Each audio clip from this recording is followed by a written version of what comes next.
Шум за стеной не прекращался. Пьяные крики доносились из другой квартиры. Девочка пила чай, но не выдержала и расплакалась. «Дашка!» Мальчик подсел ближе к девочке и обнял ее. «Я верю, что все образумится. Хочешь конфет? У меня припасены для тебя». Мальчишка суматошно начал рыться в ящике и откопал 3 шоколадные конфеты. «Коля, ты так добр ко мне!» – всхлипывала Даша. «Спасибо, что пускаешь меня к себе, пока мама там...» Девочка запнулась. «Все хорошо. Я рад, что ты приходишь ко мне». Коля снова обнял Дашу, успокаивая. «Еще чаю?» Девочка кивнула и грустно улыбнулась. Дарья часто гостила у Коли, пока ее мать с отчимом устраивали гулянки дома. Много алкоголя и непонятных людей с криминальным прошлым сопровождали эти посиделки. Даша не могла смотреть на происходящее и убегала из дома, спасаясь гостеприимством соседского мальчика Коли. Мама девочки, Ольга, не всегда была такой. Она вышла замуж за отца Даши еще молодой, женщина очень любила мужа, он работал пожарным, родила дочку и горя не знала. Но героическая работа отца девочки погубила его. Спасая людей из горящего дома, он погиб. Ольга с трудом переживала потерю любимого, начала заглушать боль алкоголем. А через год после смерти мужа встретила бывшего заключенного Стаса, и вскоре они поженились. Сошлись на любви к спиртному. Маленькая Даша потеряла надежду на возвращение мамы в трезвое состояние, когда познакомилась с ее новым мужем. Стас вызывал отвращение у девочки. Озлобленный, грубый и наглый мужик. На падчерицу он не обращал никакого внимания, относился к ней как к домашнему животному, которого надо только кормить и давать место для ночлега. Тяжело приходилось девочке. В школе сверстники тыкали в нее пальцем и шептались. Но она не обращала внимания на злых одноклассников, хорошо училась и достойно себя вела. Друзей у Даши в школе не было. Один Коля поддерживал ее и помогал. Дети рисовали в альбомах, представляя себя космонавтами и врачами. Когда за стеной стало тихо. «Коля, я, наверное, пойду». Они угомонились. Дарья начала складывать рисунки в рюкзак. «Я буду рад видеть тебя снова. Приходи, даже если дома не будет никого. Не только, когда у твоей мамы гости». Мальчик смущенно теребил карандаш. «Спасибо тебе». Даше были приятны слова Коли. Он общался с ней не из жалости, а потому что она его друг. «Я побежала. Надо узнать, все ли в порядке». Даша помахала рукой у самого порога и помчалась в соседнюю дверь. Она хотела скорее увидеть маму. Ольга устало убирала со стола, когда дочка вошла в кухню. Отчим заснул на диване в гостиной. «Мама!» – окликнула ее девочка. «А, это ты!» Помятое лицо матери не выражало никаких эмоций. Казалось восковым. «Я получила сегодня 2 5 по русскому. Учительница меня очень хвалила». Даша ждала радостной реакции мамы. «Ты всегда была у меня умницей», – с натянутой улыбкой произнесла Ольга. Глаза Даши наполнились слезами. «Когда все это прекратится, мам?» – взмолилась девочка. Ольга грустно взглянула на дочь. «Ты же знаешь, так надо. Мне так надо». Обида захлестнула девочку. Все дети имели хорошую, добрую маму, которая любит их и поддерживает, не пьет ежедневно, а Даше досталась другая мать. «Почему так?» – задавалась вопросом девочка. «Я хочу вернуть мою маму, а с пьяницей я жить не хочу!» – крикнула Дарья и заплаканная убежала в комнату. Слова дочери больно саданули по сердцу Ольги. «В кого я превратилась?» – схватилась за голову женщина. Трудно было осознавать, что жизнь проходит мимо в пьяном угаре, что дочь растет без матери, что любимого больше нет в живых. Ольга посмотрела на остатки водки в рюмке, борясь с желанием допить. Но она схватила ее и вылила в раковину. Эмоции взяли верх над женщиной, и слезы покатились по щекам. Прошло много лет. Дарья выросла и планировала поступать в университет на педагога. Девушка отличалась добротой и усидчивостью. У нее были все шансы стать студенткой вуза. Мама не пила уже 3 года, работала почтальоном и воспитывала дочь. Отчим девушки сидел в тюрьме за пьяную драку. Все произошло 3,5 года назад. Ольга перестала поддерживать мужа в его стремлении пропивать всевозможные деньги и заполнять квартиру незнакомыми алкашами. Стас взбунтовался и, так как не мог поднять руку на женщину, отыгрался на гости их дома. Полиция забрала его на следующий день. А Даша вздохнула с облегчением. Теперь они с мамой остались друг с другом, одни без мерзкого отчима с его подстрекательством к пьянкам. Друг Даши, Коля, уехал в другой город, его отец был военным. Поначалу ребята поддерживали связь, созванивались, Но расстояние развело друзей, каждого по своей дорожке. Сегодня Дарья спешила домой. Она получила высокий балл по экзамену, а это означало, что для поступления в университет оставалось только забрать аттестат и подать документы. Когда девушка вошла в квартиру, мама сидела за столом на кухне, опустив голову на бумаги. Улыбка тут же сползла с лица Даши. «Мама, что-то случилось?» Ольга дернула головой, как будто очнувшись, и молча протянула листок дочери. Жирный шрифт бросился в глаза девушки. Она прочитала: «Рак поджелудочной железы». Даша закрыла рот рукой, ей стало нечем дышать. Спустя несколько минут дрожащим голосом девушка продолжила разговор. «Какие прогнозы, мам?» «Плохие», – чуть слышно произнесла мама. «Нам нужны деньги на восстановление, и то гарантий никаких». «Что я могу сделать?» Куча мыслей вихрем накинулись на Дашу. «Я устроюсь на работу, мам». «Дочка, нет». Ольга схватила Дашу за руку. «Ты не должна лишиться своей мечты. Ты должна учиться. Ты так много для этого сделала». «Мам, не волнуйся», – Даша прижалась к матери. «Я смогу поступить и после, через год. Ты самый родной для меня человек, я сделаю все, не бросай меня снова». Ольга крепко обняла дочь. «И за что мне досталось такое счастье быть твоей матерью?» Мама с дочкой, не сдерживаясь, заплакали на плече друг у друга. Даша усердно старалась найти работу, но это получалось с трудом. Неопытную девушку никуда не хотели брать. Но однажды к Ольге в гости пришла соседка. Она работала поваром в доме у богатой семьи и жаловалась, что ее работодатели не могут найти подходящую горничную. Даша вклинилась в разговор и узнала номер телефона хозяйки дома. Она решила, что это хорошая возможность подзаработать и оплатить дорогостоящее лечение мамы. И уже через неделю девушка оказалась на собеседовании. Хозяйка дома, Алина Дмитриевна, оценивающе посмотрела на Дарью. «Я вижу, вы аккуратная и ухоженная девушка», – женщина задумалась.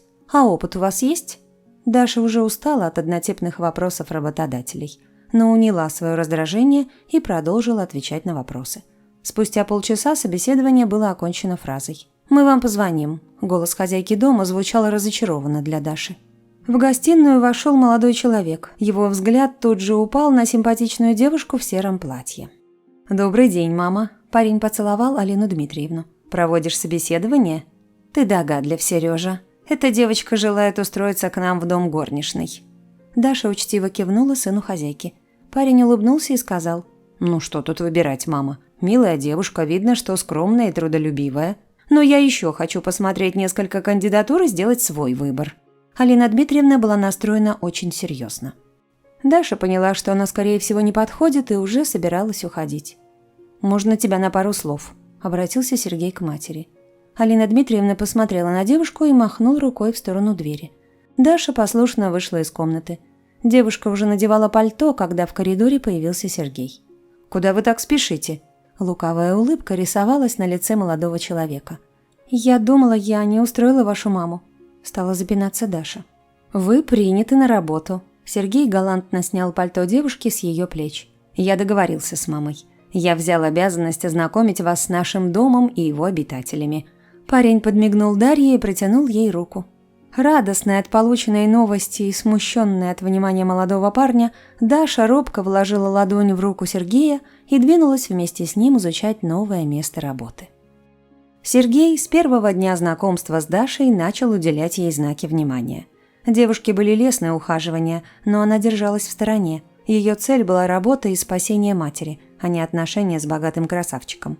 Но Сергей был неумолим в своей заботе и подкупил этим Дарью. Девушка влюбилась в сына хозяйки дома и поддалась страсти. И лечение матери, по словам врачей, шло успешно, оставалось закрепить химиотерапией. Девушке казалось, что счастье не за горами. Мама спасена и скоро станет здоровой. Сережа в нее влюблен, и их отношения несут серьезный характер. Да и поступление в университет остается возможным. Но мечты Даши начали разрушаться с охлаждением богатого парня. Он чаще стал пропадать из дома, не выходил на связь и избегал девушку, ссылаясь на занятость на работе и усталость. Поведение Сергея действовало на Дарью разрушительно и ударило, как ей казалось, по нервам. Слабости, головные боли подкосили здоровье. Даша уже неделю сидела на больничном и вдруг осознала, что у нее задержка. Втайне от мамы девушка дрожащими руками купила тест на беременность. 2 полоски говорили об одном – Даша беременна. Девушка, как ни в чем не бывало, вышла на работу, надеясь пересечься с Сережей. Она не стала звонить ему сразу, стараясь не напугать его. Но, встретившись с ним в гостиной, не раздумывая, выпалила о беременности. «Стой, стой, мы с тобой о подобном не договаривались». Ярость мелькнула в глазах Сергея. «Я дам тебе денег на аборт». «Нет, это наш ребенок, я не смогу». Боль от слов любимого сковала Дашу. «Мне все равно, мой он или чей еще. Кто знает, с кем ты кувыркалась помимо меня». «Ты сомневаешься в моей верности?» – с возмущением произнесла Дарья. «Я повторяюсь, мне плевать!» – закричал Сергей и швырнул в вазу о стену. Девушка в испуге пригнулась. Отдышавшись, он продолжил. «Разговор окончен. Прибери здесь». Молодой человек поспешил покинуть комнату. Даша была в шоке, а дальше было еще хуже. Вернувшись домой, она нашла маму без сознания. Скорая приехала быстро. Ольгу забрали в больницу. Прогнозы были неутешительные. Болезнь возобновилась. Даша не знала, куда ей деться. Проблемы кучей навалились на ее плечи. Когда Ольга очнулась, Даша, не тая, рассказала о беременности. Спокойствие и хладнокровие мамы поразило девушку. «Никакого аборта», – мягко сказала Ольга. «Ребенок не виноват, что его папаша трус последний». «Думаешь, мы сможем поднять ребенка на ноги? Без отца, мам?» Ольга грустно посмотрела на дочь, ей было тяжело говорить. «Милая, я боюсь, тебе придется поднимать его в одиночку». Дрожь прокатилась по телу Дарьи. «Ничего не бойся, доченька. Я всегда буду с тобой. И еще я хочу открыть тебе один секрет. Ты должна знать это. Твой отец не Григорий». «Мама, что ты говоришь? Как не Григорий?» «Дочка, пойми меня правильно и не осуждай только. Я молодая была, любила их обоих, но выбрала Григория. Он был надежный, сильный, мужественный пожарный. А Дима – скромный начинающий художник. Но забеременела я именно от Дмитрия. А Григорию ничего не сказала, и Диме тоже. Прости меня, дочка, за все». «Мне не за что тебя прощать, мама. Ты у меня самая лучшая на свете». Даша плакала, понимая, что мама покидает ее. Теплая ладонь матери стерла слезы с лица Даши. Она верила, что ее любимая дочка сильная и смелая, что она справится со всеми невзгодами. В ту же ночь в больнице Ольга умерла. Даша появилась на работе спустя неделю. Она точно решила для себя: никто и ничто не сможет заставить отказаться ее от ребенка. На пороге дома угрожающе стояла Алина Дмитриевна. «Ты здесь больше не работаешь», – с испепеляющим взглядом выдавила из себя хозяйка дома. «Но почему?» – возмутилась Даша. «Мне нужна эта работа». «Для меня нет никакой разницы, что тебе нужно, а что нет. Зачем я Сергея послушала и взяла тебя на работу, неблагодарная потаскушка? Убирайся отсюда, и чтобы глаза мои тебя здесь больше не видели». Алина Дмитриевна начала грубо выталкивать горничную за дверь. Даша чувствовала отчаяние. В один момент все ее мечты и стремления рухнули, словно карточный домик. Она осталась совсем одна, как в детстве. «Я совсем справлюсь», – подумала про себя Даша. Ей хотелось на это надеяться. Девушке удалось устроиться в кафе официанткой. Денег платили мало, но хоть что-то. Даша смирилась с такой жизнью и перестала унывать. Ей казалось, что мама была права. Девушка преодолеет трудности и выйдет победителем. Прошло несколько месяцев. Как-то Дарья, уставшая, вернулась домой. Вытянувшись на диване, она почувствовала, как в животе ее толкает ребенок. Девушка вскочила от неожиданности. Буря радости охватила ее. Как же ей хотелось разделить этот момент с кем-нибудь. Но в квартире стояла полная тишина. Даша затосковала по маме. Ее так сейчас не хватает. Вдруг в дверь позвонили. «Кто там?» Девушка была удивлена столь позднему визиту. «Открывай давай!» Хриплый мужской голос за дверью казался девушке смутно знакомым. Взглянув в глазок, Дарья чуть не упала от изумления. За дверью стоял ее отчим. С последней встречи он сильно постарел. Оброс седой бородой, а глаза стали еще злее. «Здравствуйте». Даше было не по себе. «Впустишь?» Девушка в страхе прижалась к двери. Ей не хотелось подпускать этого страшного человека к себе и будущему ребенку. «Нет», – уверенно сказала Даша и рванула на кухню, подальше от входной двери. Еще полчаса Стас долбил в квартиру, кричал и ругался, но девушка не поддалась и не открыла отчиму. Каждый последующий день Стас приходил к дверям квартиры и стучал, требуя немедленно открыть ему. И он имел на это право. Квартира была общей, купленной во время брака с матерью Даши. Старая квартира, в которой жили Ольга с дочкой, была большой, поэтому было решено продать ее и купить двушку, а остальные деньги благополучно пропить. Но беременной Даше было настолько страшно за жизнь, что пустить бывшего зэка в дом она не могла. Но ежедневные поздние визиты отчима стали отражаться на плохом самочувствии Дарьи. И после слов Стаса «дай мне хотя бы денег, и я отвяжусь от тебя», девушка ухватилась за эту возможность. Даша открыла дверь и протянула купюру отчиму. Стас расплылся в улыбке, но в одну секунду оказался уже внутри квартиры. «Ты чего удумала, стерва?» – вопил пьяный мужик. «Мою хату себе загробастала. Ты пожила, теперь мне дай». Он схватил падчерицу за плечи и толкнул ее за дверь. Следом на лестничную площадку полетели вещи девушки. Страх будто парализовал Дашу. Она не смогла ничего сделать. Беременная девушка сидела на лавке во дворе своего дома и рыдала. Чувства ураганом нахлынули на нее. Было безумно страшно за свое будущее. Как она теперь бездомная с маленьким ребенком на руках? «Оля?» Ласковый голос был обращен к Даше. Девушка обернулась, сзади нее стоял седой мужчина. «Ой, простите, я ошибся. Вы просто так похожи на мою старую знакомую». Даша поначалу никак не отреагировала на незнакомца, но как только мужчина отошел от нее на несколько метров, девушка крикнула вдогонку. «Оля, это моя мама, меня Дашей зовут». Мужчина внимательно присмотрелся к девушке. «Вы как две капли воды», – воскликнул незнакомец. «Откуда вы ее знаете?» Даша хотела отвлечься от навалившихся проблем, а воспоминания о матери придавали ей силы. Мужчину звали Дмитрием. Он рассказал, что они вместе с Ольгой учились вместе и даже встречались. Мама была его первой и единственной любовью, но женщина не выбрала его и вышла замуж за отца Даши. А Дмитрий так и не женился. «Я ни о ком, кроме как о твоей матери, и думать не мог», – грустно сказал Дмитрий. «Вы действительно очень похожи», – поражался сходству он.